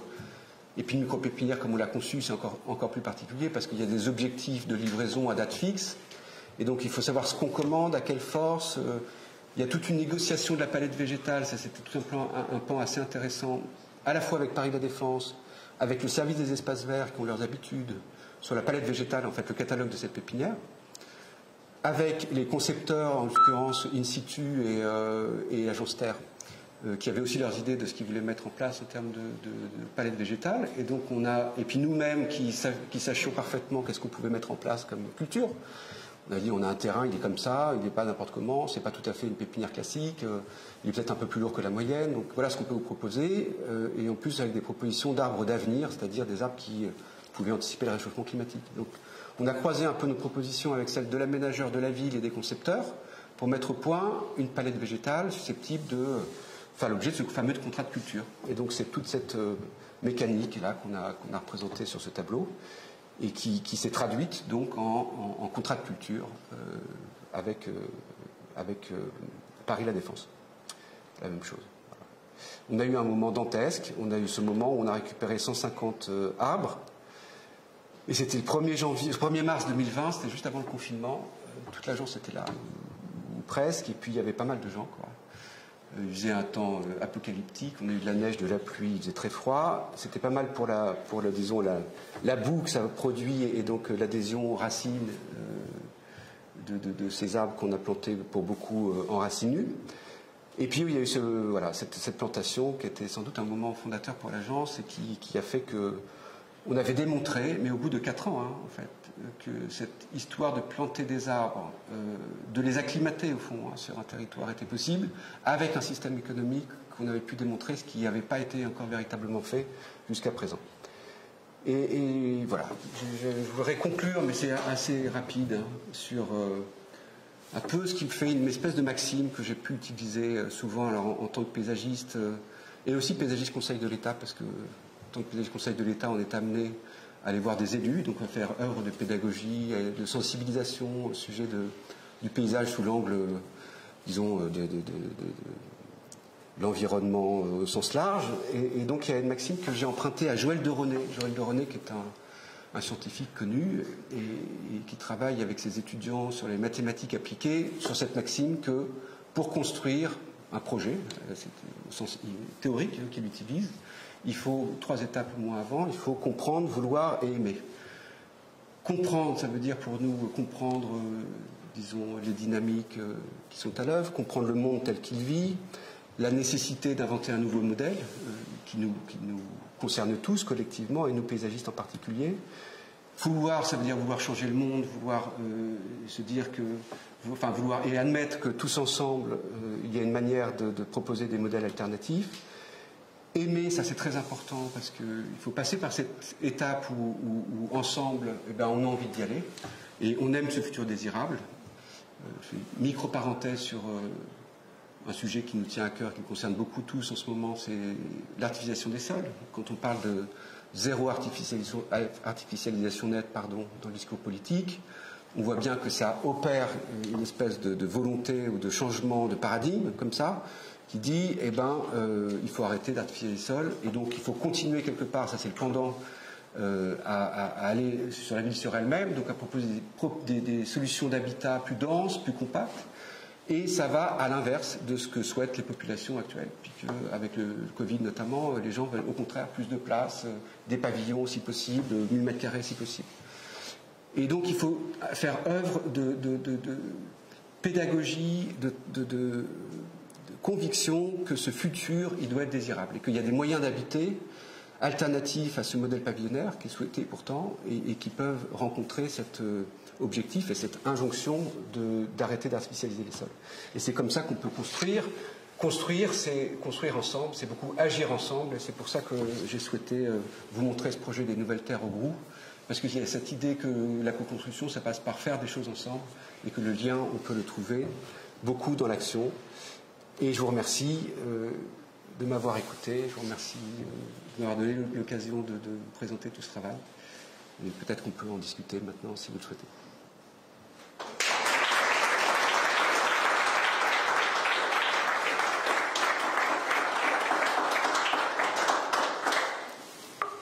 Merci beaucoup pour cette conférence parfaite. Enfin, très pédagogique en tout cas, parce que tu exprimes bien la place du paysagiste, notre travail, l'interaction des milieux que tu revendiques dans l'urbanisme, et puis cette manière dont le paysagiste en fait participe en tous les cas à faire coexister les habitants, les habitats, et tout ça dans le mouvement. Donc en fait c'est très complet et très pédagogique, et du coup moi je trouve intéressant aussi que tu nous montres à la fois comment ça se traduit dans les projets, que finalement la recherche par le projet c'est un vrai sujet pour nous les paysagistes de plus en plus. À la FFP, on a lancé un palmarès prix du paysage qui correspond un peu à toutes les dimensions de notre profession, en fait, à toutes nos échelles et tous nos travaux. Et dans ce palmarès, évidemment, il y a toute une partie recherche qu'on aimerait bien montrer plus un peu ce que fait cette profession en termes de recherche fondamentale, bien sûr, mais aussi recherche appliquée ou recherche par le projet. Donc c'est intéressant la recherche par le projet, et aussi la préfiguration. Donc ça c'est très très pédagogique. Et puis la troisième chose pédagogique que je vois aussi dans cette conférence, qui a un apport extrêmement important, un peu nouveau justement, ou en tous les cas la manière dont tu le présentes, ce sujet sur la représentation en fait entre l'animalité, les degrés de naturalité, d'humanité, d'animalité qu'il peut y avoir dans nos recherches et puis dans nos projets. Et donc j'avais envie de te faire parler un petit peu là-dessus, sur la représentation, et notamment sur l'animal. Donc et c'est vrai, quand on voit ta conférence et qu'on voit la recherche que vous aviez pu faire au sein des eaux, avec cette envie de positionner l'homme dans une image où il est justement, c'est une représentation aussi des sujets de Darwin en fait, qui est la coupe que tu représentes, c'est une représentation c'est une continuité. Et donc après on voit que tu l'utilises dans l'espace public, dans le quartier des Vœux, on se retrouve comme si on était dans le zoo. Et du coup, est-ce que la suite de la recherche sur la question de l'animal en ville, on voit bien dans l'interaction des milieux, la petite faune des écologues qui nous intéresse beaucoup actuellement. Et là, sur cette affiche que tu nous as proposée pour Expérience de paysage, on a quand même des animaux un peu plus gros, plus sauvages. Et donc, comment faire pour continuer, pour la suite de cette relation animaux et hommes dans la ville? Est-ce que la ville devient un zoo Enfin, la continuité du zoo se fait après de plus en plus. Ou comment on va faire? C'est une vaste question. Cette image, d'ailleurs, elle est complètement... Enfin, on ne la voit plus, mais l'image de la conférence, c'est une mise en scène, bien sûr. Il y a des sujets, c'est une très belle image, je trouve. Elle est là pour donner, disons, plutôt une ouverture. Nous, on est dans des expérimentations, comme tu le dis, Béatrice. On se rend compte que l'époque qu'on vit nous oblige quand même tous, et spécialement, j'insiste sur nous, les paysagistes, à considérer cette matière vivante d'une manière un peu nouvelle. Il y a cette injonction de la vie de nature, quoi qu'on a tous. La vie de nature, il y a eu une manière très duelle, dans la dualité, de les présenter pendant très longtemps. C'est-à-dire l'un s'opposant à l'autre, la ville étant destinée indéfiniment à grignoter l'autre, en fait. Donc on pense que, et je pense que c'est une des clés, une des réponses qu'on doit trouver, qu'au contraire, il faut trouver des systèmes qui puissent se superposer, qui puissent s'hybrider dans le respect du vivant. Mais le problème, c'est que le vivant, et notamment les autres espèces animales que l'homme, n'ont pas tellement voix au chapitre, on ne sait pas tellement les écouter. On apprend encore aujourd'hui comment ça fonctionne. Tu vois. On se dit, l'homme, c'est une espèce animale à part, mais chaque espèce animale est une espèce animale à part. On a dit l'homme, c'est une espèce animale qui a conscience d'elle-même, qui a conscience de la mort, mais qu'est-ce qu'on en sait au fond? Il y a sans doute beaucoup de choses qu'on ignore. Donc, la vraie question, c'est nous qui sommes tellement dominants, tellement dans la consommation excessive de la planète, en termes de politique, comment on envisage cette relation et quelle voie on peut leur trouver pour une expression. Alors il y en a qui essaient de transposer les droits de l'homme, les droits de l'animal, mais c'est sans doute déjà une fausse piste. Il faut trouver des moyens La réponse, elle est complètement ouverte, je n'ai aucune idée de ça.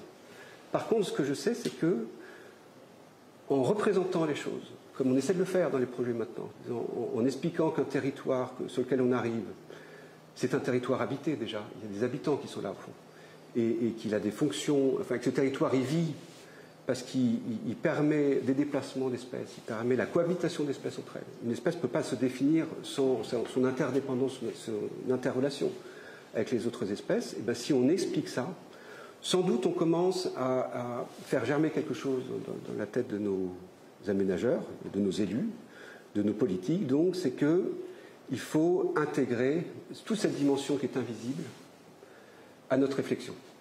Il n'y a malheureusement pas plus d'ambition pour moi aujourd'hui que d'aider à cette prise de conscience. Je dis malheureusement parce qu'on sent à quel point on est loin de ça. On doit se battre beaucoup pour faire admettre que tout ce pan du fonctionnement de l'univers échappe à notre mode de compréhension d'aménageur. Et donc quand on présente ça à des élus, ils vous disent la première chose, c'est moi je fais la ville pour mes habitants, sous-entendu mes électeurs souvent. Donc ça veut dire la place qu'on gagne, on y pense d'abord à des usages qui sont des usages anthropiques, de rassemblement, de vivre ensemble, etc. Mais vivre ensemble, ça ne peut pas être uniquement vivre entre soi. C'est sans doute trouver des moyens plus ouverts et plus respectueux des autres espèces animales non vivantes, non humaines, pardon. C'est comme ça que nous, on a orienté en tout cas notre pratique. C'est vrai que partir des zoos, ça a été quelque chose de fondateur. On est très critique sur les zoos au fond aussi. On ne peut pas ne pas l'être parce qu'on met des animaux dans des boîtes ou des cages. Mais ça interroge quand même notre rapport au vivant, ça interroge notre place d'homme au sein de la biocénose. Et ça nous a quand même beaucoup inspiré, alors que ce soit dans le traitement des limites, comme on l'a vu, de notre façon de représenter les choses et de notre façon de nous considérer nous-mêmes au sein de cet ensemble, de notre discours et en tant qu'ambassadeur quelque part un peu de la représentativité des autres espèces vivantes. Merci. Est-ce que parmi vous, il y a des questions, des remarques? Si tu veux, je peux te passer ça, qui est un petit micro. Oui, merci beaucoup pour cette présentation très riche. Il y a beaucoup de matière à réfléchir et à innover. Et moi, j'avais une question précise plutôt sur le travail des écologues, avec les écologues, les vétérinaires et tout ça. Donc, je trouve que c'était intéressant comme biais d'approche du paysage, parce que souvent, je me demande comment on peut rendre le paysage intéressant aussi pour les autres, parce que j'ai l'impression que des fois, on est un peu les seuls à avoir l'intérêt de ce qu'on fait, enfin, dans là où je travaille en tout cas. Et du coup, moi j'ai entendu plutôt au sein de la FFP, notamment à Bordeaux, il y avait plutôt un petit conflit entre comment travaillent les écologues et les paysagistes, et je trouvais ça un peu dommage parce que pour moi la clé aussi c'est l'interdisciplinarité, enfin c'est un peu comment on peut travailler avec les autres. Donc moi je travaille beaucoup avec les architectes pour l'instant, ce qui est intéressant aussi. Du coup je connais mal le système des écologues et les vétérinaires et je trouve ça très intéressant. Et comment précisément vous développez des moyens de travailler avec eux? Est-ce que c'est comment vous les approchez? Est-ce que vous leur demandez directement, ou est-ce que c'est des marchés que vous lancez un peu plutôt des idées, ou vous répondez à des choses? Vous en avez déjà un peu parlé, quelques précisions. Voilà. Merci. Alors, les vétérinaires et les écologues, c'est pas du tout la même espèce. Oui.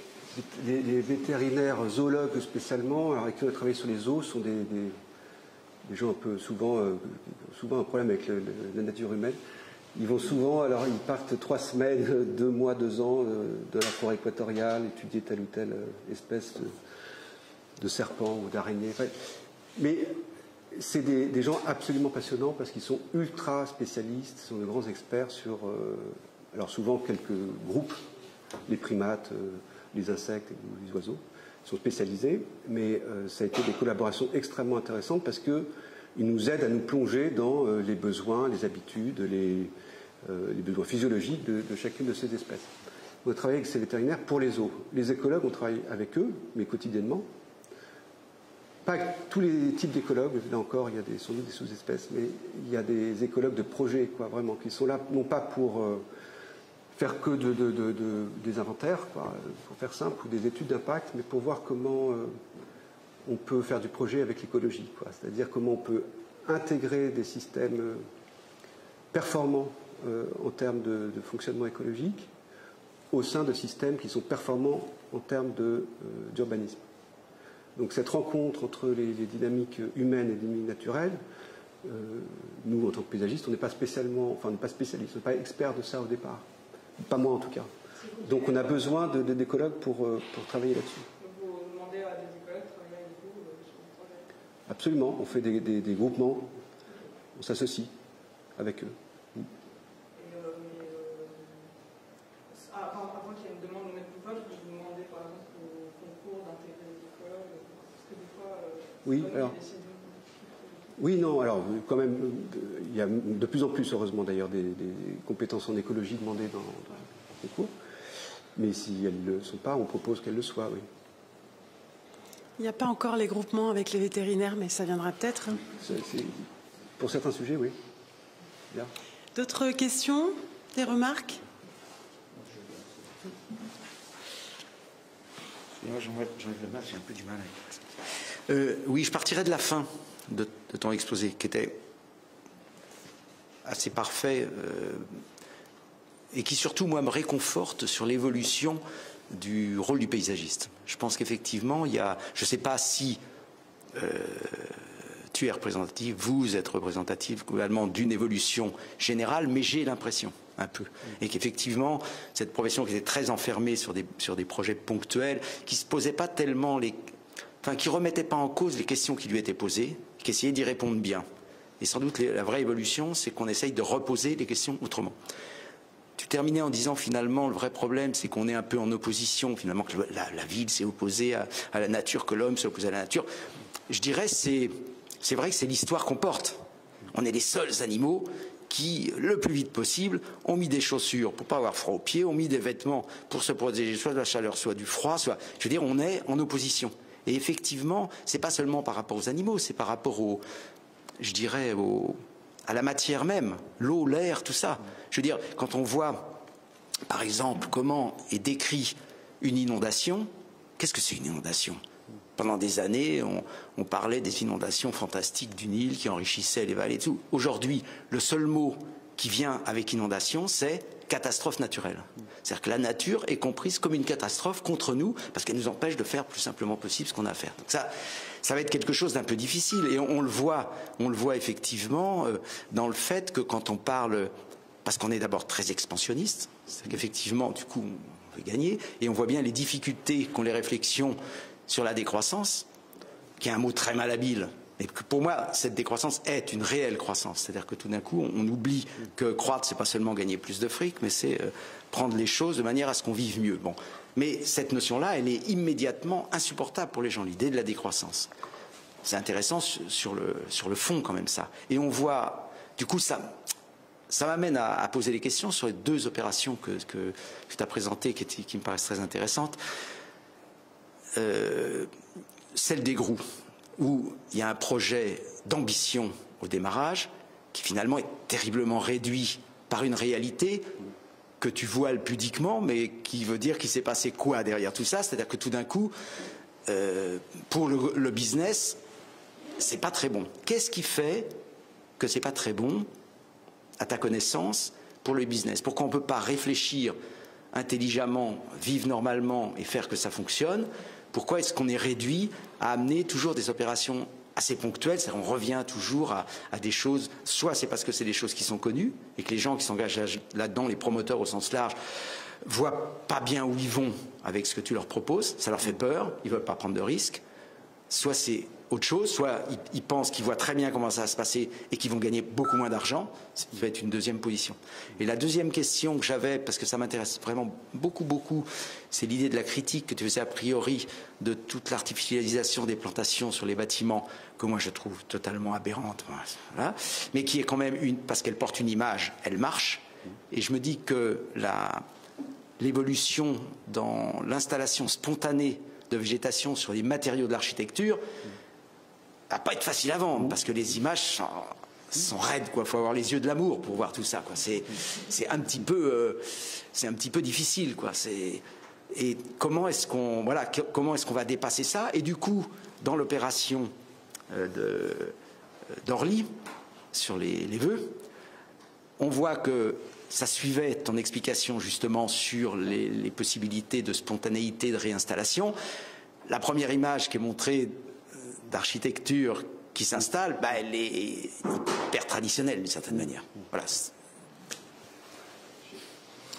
Oui, très bien. Ça va exactement dans le même sens. Merci. Je parle comme ça? Oui. Julien Perron, Société du Grand Paris, mais avant tout ici comme ami, merci Jean-Christophe pour ce propos très pédagogique. Je me permets de prendre la parole juste après vous, monsieur, parce que c'est exactement les mêmes questions que je me suis posées, et je trouve qu'en tant qu'autre acteur dans le jeu, cet échiquier, je trouve intéressant d'avoir les mêmes interrogations que vous, c'est-à-dire tu as eu quelques remarques et on sent un petit peu parfois de déception par rapport à la commande publique. Et moi, ce que j'aimerais, et je te le propose, c'est que nous puissions faire en sorte, alors que nous allons lancer beaucoup de projets, voir ce qui fait que ça n'a pas marché sur un certain nombre de projets, et ce que nous pourrions faire pour éviter ce type de déception à l'échelle de l'îlot, mais aussi à l'échelle du quartier. J'avais exactement la même remarque sur la question de la végétalisation des immeubles, dont je trouve que le propos est très fluctuant. Et moi, en tant que maître d'ouvrage, je suis un peu paumé, parce que j'entends des choses très contradictoires. Pendant très longtemps, certains nombres d'amis m'ont dit, et toi aussi, c'est non seulement un contresens, mais en plus contre-intuitif, ça fonctionne pas. Et puis j'entends maintenant que, en fait, si, et puis regarde ces immeubles, et j'en ai vu un certain nombre, où ça marche, manifestement. Donc comment on se retrouve un petit peu, nous, acteurs publics là-dedans, un petit peu perdus. Et je termine juste en te remerciant, parce que je vois enfin des images de la cabane, et ces blocos au milieu de la mer, et ce cadastre dans l'océan, ça c'est invraisemblable. Merci. Merci à tous les deux. Le premier sujet, c'est pourquoi ça n'a pas marché sur les groupes. En gros, c'est vraiment, on est passé à ça, quoi. C'est-à-dire que tout était là. Il y avait un aménageur qui avait la bonne idée de dire qu'il fallait préfigurer ce quartier, qui lançait un appel à projet pour ça. Il y avait des promoteurs à qui, de toute façon, on exigeait de la préfiguration. Dans le cahier des charges, ils devaient porter aussi des solutions. Et nous, on était là avec, disons, cette envie de fédérer l'ensemble de ces deux ambitions. Mais en fait, c'est plutôt une trouille de l'aménageur, je pense, qui a fait que ça n'a pas marché, plutôt qu'une trouille des promoteurs. En gros, ils n'ont pas voulu, parce que c'est une question de temporalité. On était en place, on avait notre proposition, et on est tout prêt à accueillir donc cette énergie collective et à mettre les promoteurs dans la danse de cette opération. Mais l'aménageur n'a pas souhaité finalement donc l'imposer aux promoteurs pour une question de temporalité. Ils étaient en négociation sur le fric, justement, comme tu dis, et ils ont considéré que ça pouvait être une manière trop contraignante de s'adresser à eux. Il y a ça beaucoup, hein. C'est-à-dire que les aménageurs sont aussi dans une espèce de trouille sur des endroits comme ça où c'est typiquement l'endroit, alors c'est pareil aux Ardoines par exemple à Vitry, où il y a énormément de coûts de dépollution, il y a énormément de coûts d'infrastructure avant, donc on a très peu d'espace public parce qu'on n'a pas d'argent pour le faire, et donc il y a des prix planchers en plus parce que c'est de l'habitat social souvent, et donc ils ont vraiment la trouille en fait de s'adresser et d'imposer des choses aux promoteurs qui pourtant seraient partants, parce qu'on travaille aussi avec des promoteurs, on en connaît, qui trouvent du sens à cette idée de fédérer ou d'organiser des opérations de préfiguration et d'en faire une plutôt que d'en faire 5, ou 12, ou 20. Donc c'est plutôt un moment, disons, révélateur qui montre que en fait, les promoteurs ont beaucoup de pouvoir et qu'on a beaucoup peur d'eux, parfois à tort. J'ose le dire, c'est vrai. Sur ce genre de choses, ils étaient partants, quoi, en fait. Plutôt qu'une question de fric derrière. Ça coûte le même fric de dépenser 10 fois 50 000 euros ou de dépenser une fois 500 000 euros. Sauf que c'est organisé. Oui. On a notre public qui va... Enfin, la conférence va s'arrêter, donc on leur dit au revoir. Vous pouvez aussi venir en live les prochaines fois, et à l'heure. Ah oui. Et donc, merci à vous de vous être connectés. Et puis, peut-être si on avance un peu un jour, on aura des retours sur vos impressions en ligne. On continue. Sur les bâtiments iconiques... alors, d'abord, l'idée, c'est pas d'imaginer que tous les bâtiments soient comme ça dans le futur. Je pense que c'est très bien d'avoir de très beaux bâtiments en pierre, en bois ou en terre, au milieu d'un très beau paysage de pleine terre qui suffit à lui-même. C'est pas une obligation dans ma tête. Voilà. Par contre, c'est en termes d'image et en termes d'icônes, je trouve que ça a beaucoup d'intérêt d'imaginer, par exemple au Vœu, un bâtiment parmi les dizaines qui puisse travailler sur ce thème. Parce que c'est l'idée, vous l'avez bien comprise, hein, c'est que un bâtiment dans lequel on habite soit le support d'habitat pour les autres espèces. Et donc c'est matérialiser une possibilité de superposition d'habitat et donc d'interdépendance quelque part, ou d'interrelation forte, intime, qui existe nulle part sinon. Et donc un bâtiment spécifique, quoi, iconique, qui n'est pas forcément un bâtiment d'habitation d'ailleurs, dans un projet, a de l'intérêt pour ça, il me semble. Les images qu'on montre sont peut-être pas encore très très très vendeuses. En fait, on a toute une bibliothèque à l'agence de milieux naturels, spontanés, de parois verticales, de murs de pierre sèche, etc. Et on s'est dit, ça c'est la matière. Voyons voir comment, avec des architectes, ça passe par des architectes, hein, et ça passe avec des constructeurs. On peut essayer de concevoir des bâtiments qui travaillent avec cette anfractuosité, cette possibilité, cette ouverture sur l'eau, sur la terre, sous forme de bâtiments iconiques. Alors, Chartier d'Alix, qu'on connaissait, enfin bon, vous connaissez Chartier d'Alix, ils font travailler là-dessus, sur le béton. Et ils déposent même des brevets, ils travaillent avec des constructeurs de béton, pour voir comment voilà, on peut avoir une matière qui capte un peu tout ça, cette vie. Mais quand on travaille sur les eaux, un eaux qui était, et les faux rochers des eaux de Vincennes, par exemple, c'est du béton aussi, c'est du béton projeté, c'est travaillé par des artistes, il y a des anfractuosités, il y a tout ce rythme du diaclase qu'on trouve dans la nature, et c'est à chaque fois des endroits où s'intègre, où est captée une forme de vie, de ligneux, de spontané, de mousse, de vache, etc. Donc la réponse est plutôt servons-nous-en comme un démonstrateur d'une possibilité de cohabitation intime, pas du tout comme un modèle. Encore une fois, moi je préfère des bâtiments bien conçus, sobres, résistants, passifs, tout ce que vous voudrez, dans un paysage qui est là. Et ce vis-à-vis, il est hyper beau. Enfin, en tant que paysagiste, il me satisfait tout autant, quoi. Mais il y a des endroits où on peut, et c'est pas forcément des logements d'ailleurs, hein, ça peut être des entrées de parking, ça a été fait en Suisse, ça peut être des sous-bassements de telle ou telle infrastructure, ça peut être des tunnels, ça peut être plein de choses en fait. Donc la matière construite par l'homme, en tout cas si on commençait à la penser comme un support possible, un substrat possible, eh ben ça nous irait bien.